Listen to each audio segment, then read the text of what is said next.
Allegation ছাড়া just গ্রেফতার করে নিয়ে গেছে, এটা আমরা কিভাবে মেনে নিব বলেন? আমাদের মোবাইল ফোন চেক করা হয়, ঘর থেকে বের হলে গ্রেফতারের হুমকি দেওয়া হয়। পুলিশ কেন আমাদের উপর হামলা করলো? আমরা তো সুষ্ঠুভাবে আন্দোলন করতেছিলাম। যতদিন পর্যন্ত না এই ন্যায্য আন্দোলন বাস্তবায়ন হবে, রাস্তার পাশে অভিভাবক হিসাবে আমাদের পাবেন। এই কারফিউ শিথিলকালীন সময়েও কিন্তু কেউ মিছিল, মিটিং, সভা সমাবেশ করতে পারবে না। বিচারপতি অসুস্থ হওয়ায় ঝুলে গেল আন্দোলনের সরাসরি গুলি বন্ধের রিটের আদেশ। যারা মারা গেছে তারা কোনো নির্দিষ্ট দলের কারো সন্তান নয়। বুলেট যখন একটি বাসায় এসে মা তার সন্তানকে ঘুম পাড়িয়ে বারান্দায় এসেছেন, তাকে হত্যা করেছে একটি বুলেট, সে বুলেট জিজ্ঞেস করেনি আপনি কোন দল করেন। দেখছিলেন প্রধান শিরোনাম। রাত 11টার সময় সঙ্গে আছি আমি সজল মিত্র, রিচার্ড। এবার অন্যান্য শীর্ষ সংবাদ।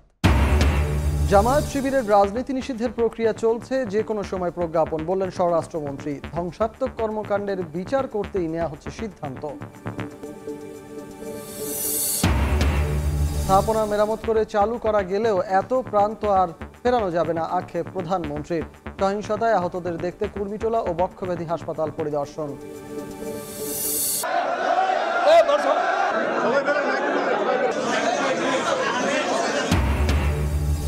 ভন্ডুল ওবায়দুল কাদেরের মত বিনিময় সভা। সাবেক ছাত্রনেতাদের ক্ষোভের মুখে বৈঠক না করেই ছাড়লেন সভাস্থল। কেন্দ্রীয় নেতাদের উদ্দেশ্যে অকথ্য ভাষা সাবেকদের। এবং 2 সপ্তাহ পর চালু ফেসবুক, টিকটক, ইউটিউব স্বাভাবিক গতি ফিরতে সময় লাগবে 2-1 দিন। প্রতিমন্ত্রীর সঙ্গে ভার্চুয়াল বৈঠকে গুজব বন্ধে সহযোগিতার প্রতিশ্রুতি মেটার।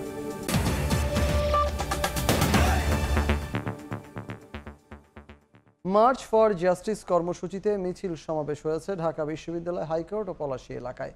কর্মসূচি পালনকালে পুলিশি বাধার মুখে পড়েন আন্দোলনকারীরা। চলে বাকবিতণ্ডা, ধস্তাধস্তি।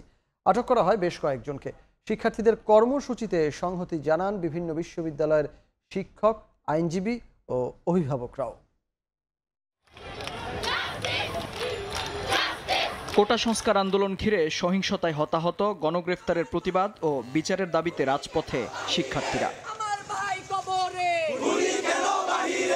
বৈষম্য বিরোধী ছাত্র আন্দোলনের পূর্ব ঘোষিত কর্মসূচি অনুযায়ী সকাল থেকেই বিভিন্ন এলাকা থেকে ঢাকা বিশ্ববিদ্যালয় ও হাইকোর্ট এলাকায় আসতে থাকেন শিক্ষার্থীরা। চলে স্লোগানও। তবে পথেই বাধে বিপত্তি। ঢাকা বিশ্ববিদ্যালয়ের আশপাশে হাইকোর্ট, পলাশী সহ বিভিন্ন এলাকায় পুলিশি বাধার মুখে পড়ে আন্দোলনকারীরা। হয় বাকবিতণ্ডাও, কয়েকজনকে আটক করতেও দেখা যায়। এ সময় শিক্ষক ও আইনজীবীদের বাধার মুখে পড়ে আইন শৃঙ্খলা বাহিনী।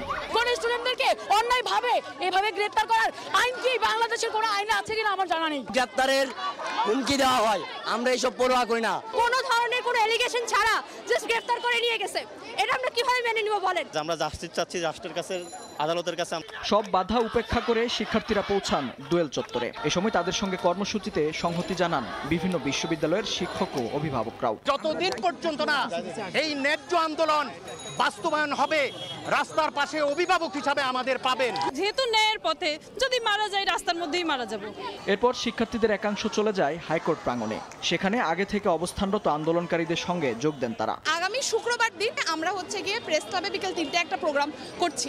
একই দাবিতে রাজধানীর বেশ কয়েকটি বেসরকারি বিশ্ববিদ্যালয়ের সামনে অবস্থান নিয়ে আন্দোলনের সঙ্গে একত্রতা জানান শিক্ষকরাও। এই হত্যাকাণ্ড রাষ্ট্রীয় মদতে হয়েছে, রাষ্ট্রীয় বাহিনীর দ্বারা হয়েছে। এর বিশ্বাসযোগ্য তদন্তের জন্য অবশ্যই বর্তমান পরিস্থিতিতে আন্তর্জাতিক তদন্ত দরকার। বেলা 1:30টার দিকে শিক্ষার্থীদের আন্দোলনের সমর্থনে আইনজীবীরা মহানগর দায়রা জজ আদালতের প্রাঙ্গণে মিছিল করেন। মেহেদী হাসান, সময় সংবাদ, ঢাকা। জামায়াত শিবিরের রাজনীতি নিষিদ্ধের প্রক্রিয়া চলছে বলে জানিয়েছেন স্বরাষ্ট্রমন্ত্রী। যে কোনো সময় এ বিষয়ে প্রজ্ঞাপন জারি হবে। সন্ধ্যায় সচিবালয়ে মন্ত্রী জানান, তাদের ধ্বংসাত্মক কর্মকাণ্ডের বিচার করতেই সন্ত্রাস দমন আইনের আওতায় দলটিকে নিষিদ্ধ করা হচ্ছে। আন্তর্জাতিক মানবতা বিরোধী অপরাধ ট্রাইব্যুনালের বেশ কটি মামলার রায়ের পর্যবেক্ষণে উঠে এসেছে জামায়াতের যুদ্ধাপরাধের কথা। সংগঠন হিসাবে জামায়াতের যুদ্ধাপরাধের বিচারের জন্য আইনের একটি খসড়াও করেছে আইন মন্ত্রণালয়। জামায়াত শিবিরকে নিষিদ্ধের জন্য বিভিন্ন মহলের দাবি ছিল দীর্ঘদিন ধরেই। এ অবস্থায় সোমবার আওয়ামী লীগ নেতৃত্বাধীন 14 দলীয় জোটের বৈঠকে জামায়াত শিবিরের রাজনীতি নিষিদ্ধের সর্বসম্মত সিদ্ধান্ত হয়। এই সিদ্ধান্ত বাস্তবায়নের ভার দেওয়া হয় সরকারকে। জামায়াতের রাজনীতি নিষিদ্ধ করার প্রক্রিয়া চলছে জানিয়ে বুধবার সন্ধ্যায় সচিবালয়ে স্বরাষ্ট্রমন্ত্রী জানান, যে কোনো মুহূর্তে আসবে জামায়াত শিবিরের নিষিদ্ধের প্রজ্ঞাপন। এটা আগেই নিষিদ্ধ ছিল। আপনারা জানেন জিয়াউর রহমান সাহেব এসে আবার তাদেরকে রাজনৈতিক অধিকারটা দিয়েছিল। সবাই জামাতকে তখন থেকে নিষিদ্ধ ঘোষণা করার জন্য অবিরামভাবে বলে আসছিল। সিদ্ধান্ত হয়েছে যে এই দলটাকে নিষিদ্ধ করার জন্য সেই প্রক্রিয়াটি চলছে এবং যে কোনো সময় প্রক্রিয়াটা শেষ হলেই ঘোষণা হবে। সুশীল সমাজের ডিমান্ড আছে, 14 দলের ডিমান্ড আছে, আমাদের রাজনৈতিক ডিমান্ড রয়েছে এবং এই অতি সম্প্রতি যে সমস্ত ঘটনাগুলি ঘটছে এইগুলোর মধ্যে জামাত শিবিরের যে সম্পর্ক রয়েছে, এই সবগুলি মিলিয়ে ঝুলেই এই সিদ্ধান্তটি নেওয়া হচ্ছে। স্বাধীনতার 53 বছর পরে হলেও জামায়াত শিবিরকে নিষিদ্ধ করার সিদ্ধান্তে লাখো শহীদের আত্মা কিছুটা শান্তি পাবে বলে মনে করেন মুক্তিযুদ্ধের সপক্ষের মানুষ। প্রসূন আশিস, সময় সংবাদ, ঢাকা। কোটা সংস্কার আন্দোলনকে কেন্দ্র করে সহিংসতায় আহতদের চিকিৎসার খোঁজ নিতে রাজধানীর কুর্মিটোলা জেনারেল হাসপাতাল পরিদর্শন করেছেন প্রধানমন্ত্রী শেখ হাসিনা। বিকেলে হাসপাতালটিতে যান তিনি। এ সময় সেখানে বেশ কিছুক্ষণ অবস্থান করেন সরকার প্রধান। পরে বক্ষব্যাধি হাসপাতালেও যান সরকার প্রধান। আহতদের সঙ্গে কথা বলেন প্রধানমন্ত্রী শেখ হাসিনা। পরে চিকিৎসকদের সঙ্গেও কথা বলেন তিনি। সুচিকিৎসা নিশ্চিতে হাসপাতাল কর্তৃপক্ষকে প্রয়োজনীয় নির্দেশনা দিয়ে আহতদের চিকিৎসায় সরকারের সব ধরনের সহযোগিতা থাকবে বলেও আশ্বস্ত করেন সরকার প্রধান।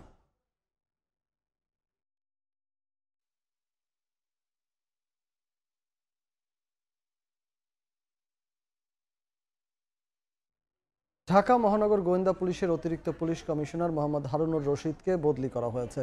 বুধবার সন্ধ্যায় ডিএমপি কমিশনার হাবিবুর রহমান স্বাক্ষরিত এক প্রজ্ঞাপন জারি করা হয়। ডিবি থেকে হারুনুর রশিদকে সরিয়ে নতুন করে ডিএমপির অতিরিক্ত কমিশনার ক্রাইম অ্যান্ড অপারেশনস বিভাগের দায়িত্ব দেওয়া হয়েছে। 2022 সালের 13 জুলাই ঢাকা মহানগর গোয়েন্দা পুলিশের প্রধান হিসেবে দায়িত্ব পান তিনি। এর আগে 2021 সালের মে মাসে যুগ্ম পুলিশ কমিশনার হিসেবে গোয়েন্দা বিভাগে পদায়ন হয় তার। ঢাকা মহানগর গোয়েন্দা পুলিশের নতুন অতিরিক্ত কমিশনার হয়েছেন মোহাম্মদ আশরাফুজ্জামান।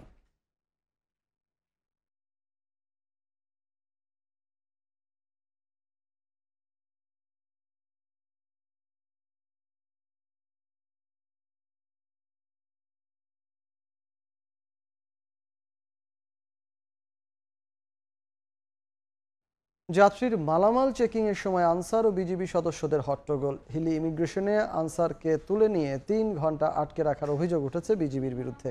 ঘটনাটিকে ভুল বোঝাবুঝি বলে উল্লেখ করেছেন 20 বিজিবি ব্যাটালিয়নের অধিনায়ক।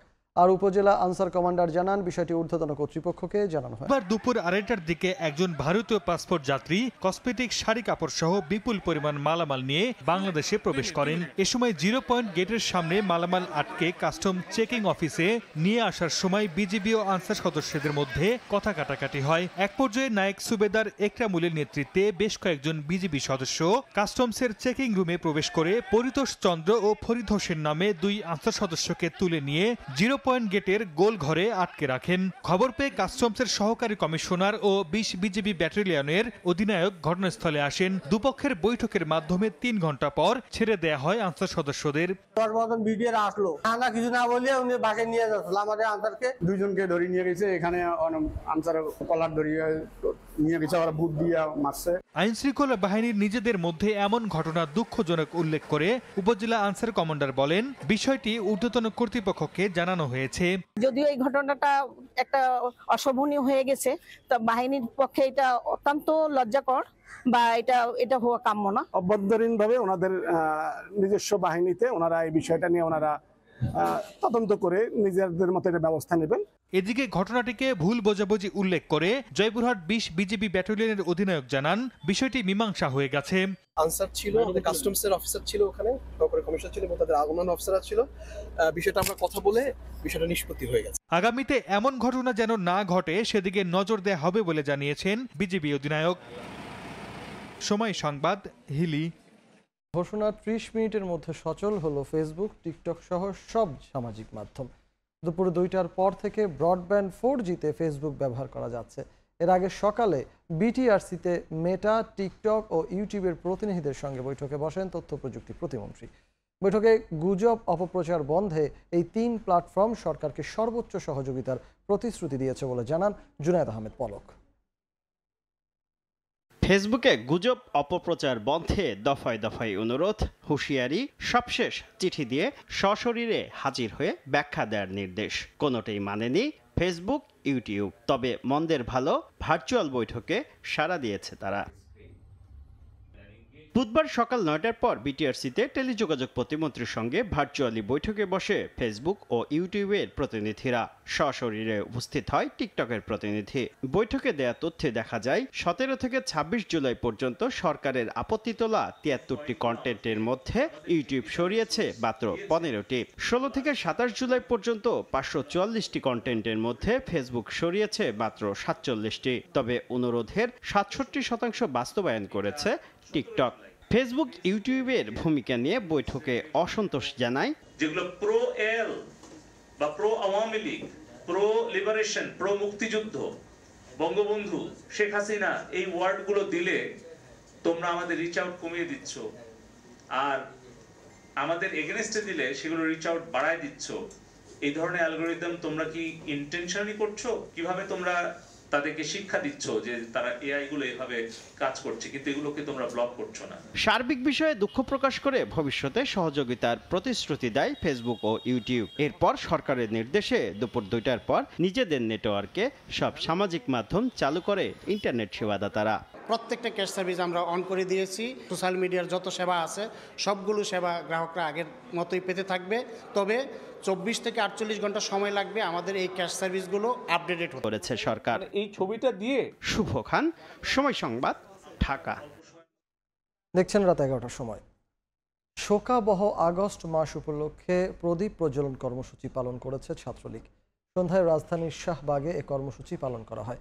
ঢাকা বিশ্ববিদ্যালয়, ঢাকা কলেজ সহ বিভিন্ন প্রতিষ্ঠানের ছাত্রলীগের নেতা কর্মীরা কর্মসূচিতে অংশগ্রহণ করেন। এতে অংশ নিয়ে সংগঠনটির সভাপতি সাদ্দাম হোসেন বলেন, আগস্ট মাসের শোককে শক্তিতে রূপান্তর করেই সামনের দিনে এগিয়ে যেতে চায় ছাত্রলীগ।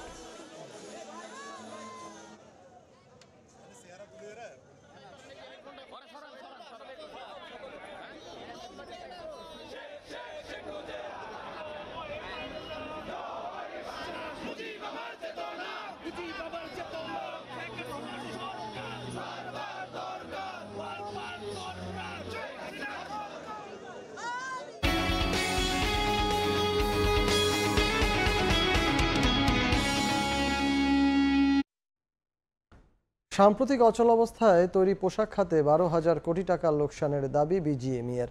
ক্ষতি পুষিয়ে নিতে বায়ারদের পাশাপাশি সরকারি বিভিন্ন সংস্থার দ্বারস্থ হয়েছে সংগঠনটি। চলমান অস্থিরতায় বিদেশি ক্রেতাদের মাঝে শঙ্কা থাকায় নতুন অর্ডার পাওয়া নিয়ে দুশ্চিন্তায় গার্মেন্টস ব্যবসায়ীরা। শখাওয়াত ত্রিপুর ক্যামেরায় বিস্তারিত জানাচ্ছেন কমল দে। একদিকে চট্টগ্রাম বন্দরের জেটিতে অবস্থানরত জাহাজে উঠানামা চলছে আমদানি রপ্তানি বাণিজ্যের পণ্যবাহী কন্টেনার, অন্যদিকে বিভিন্ন ইয়ার্ডে 40,000-এর বেশি কন্টেনারের স্তূপ জমে আছে।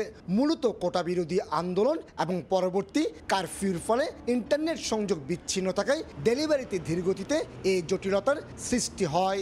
সংঘাত কিংবা কারফিউ, কোনো জটিলতায় বন্ধ ছিল না বন্দরের কার্যক্রম। সচল ছিল পণ্য উঠানামা, তবে বন্ধ ছিল ডেলিভারি, আর তাতেই কন্টেনার জট সৃষ্টি হয়েছে বন্দরে। এক সপ্তাহের অচল অবস্থায় প্রতিদিন 1,600 কোটি টাকা হিসেবে 7 দিনের প্রায় 12,000 কোটি টাকা ক্ষতি হয়েছে। বন্দর কর্তৃপক্ষের কাছে আমাদের যে বন্দর চার্জটা আছে সেটা মকুব চেয়েছি। এই অবস্থায় 16 জুলাই থেকে আগামী 5 আগস্ট পর্যন্ত বিজিএমইএর কন্টেনারগুলো 7 দিনের ড্যামারেজ চার্জ মকুবের সিদ্ধান্ত জানিয়ে নৌ পরিবহন মন্ত্রণালয় থেকে চিঠি পাঠানো হয়েছে চট্টগ্রাম বন্দরের কাছে। 7 দিনের জন্য যে রেন্ট আসবে সেটা মন্ত্রণালয়ের নির্দেশনা যেভাবেই থাকে সেভাবে আমরা মকুফ করব। এইবারের অস্থিরতাটাকে বায়ার সহজভাবে নিচ্ছে না, তারা সন্দেহের মধ্যে রয়ে গেছে, তারা আতঙ্কের মধ্যে আছে। কোটা আন্দোলন কেন্দ্র করে সহিংসতার ফলে 18 জুলাই থেকে মোবাইল ইন্টারনেট এবং 19 জুলাই থেকে ব্রডব্যান্ড ইন্টারনেট সংযোগ বন্ধ হয়ে যায়।